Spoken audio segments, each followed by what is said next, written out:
Привет, лучшие! Я решил более профессионально отнестись к этой рубрике, и поэтому несколько роликов я выпущу в формате обзоров, а не просто геймплея. А вы напишите в комментариях, как вам больше нравится. Ну и не забывайте ставить лайки, подписываться и оставлять свои комментарии, это очень мне помогает. Это в желаемое. Погнали!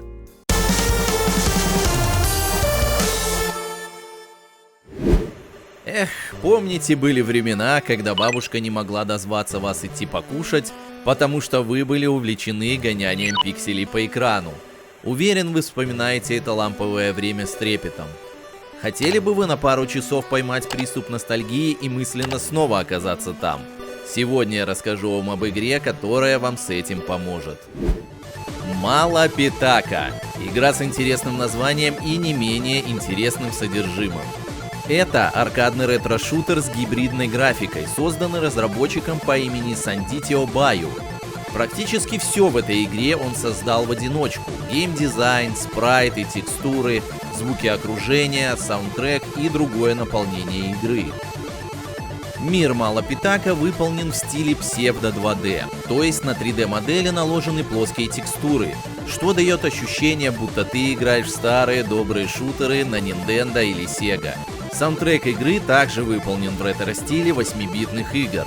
Кстати, заглавную тему разработчик написал при помощи приставки Game Boy. В общем, все выдержано в стиле шутеров 90-х годов, но с некоторыми крутыми дополнениями. Сюжет игры вполне банален. Парень по имени Питака жаждет истребить всех инопланетных существ, что попадаются у него на пути. И это единственное, что он знает, так как у него амнезия. Нам предстоит путешествие по вселенной при помощи порталов, в ходе которого мы повстречаем орды агрессивных инопланетных киборгов, жаждущих нашей смерти, и постараемся восстановить наши воспоминания. Для того, чтобы пройти уровень, нам нужно будет искать ключи и открывать двери, чтобы добраться до портала. В самом начале игры мы появляемся в комнате, где нам дают возможность выбрать уровень сложности, пройдя в соответствующие ворота. В полной версии игроку будут доступны 6 уровней сложности: Baby, Easy, Medium, Hard и Малапитака. Это режим с одной жизнью.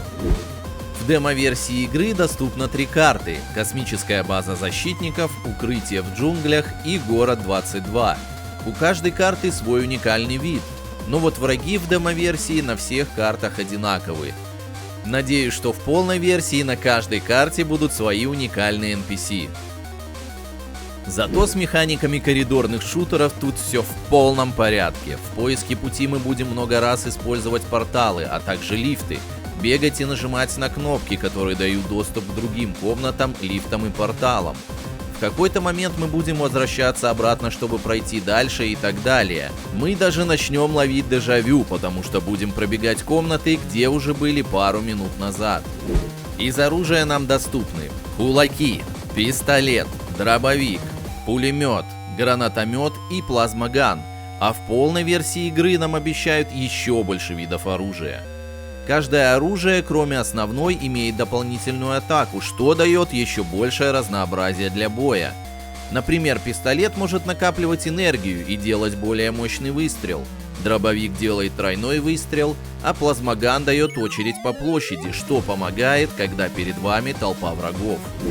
NPC в игре отличаются не только внешним видом, но и мощностью атаки, ее скоростью, количеством ХП и механиками.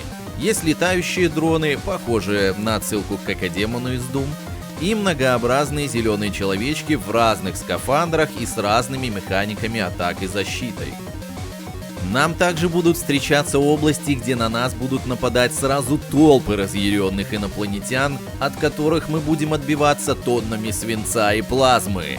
А пол в конце боя будет усеян трупами врагов и, конечно же, всякими баночками, патрончиками и прочими вкусностями, прямо как в классических шутерах.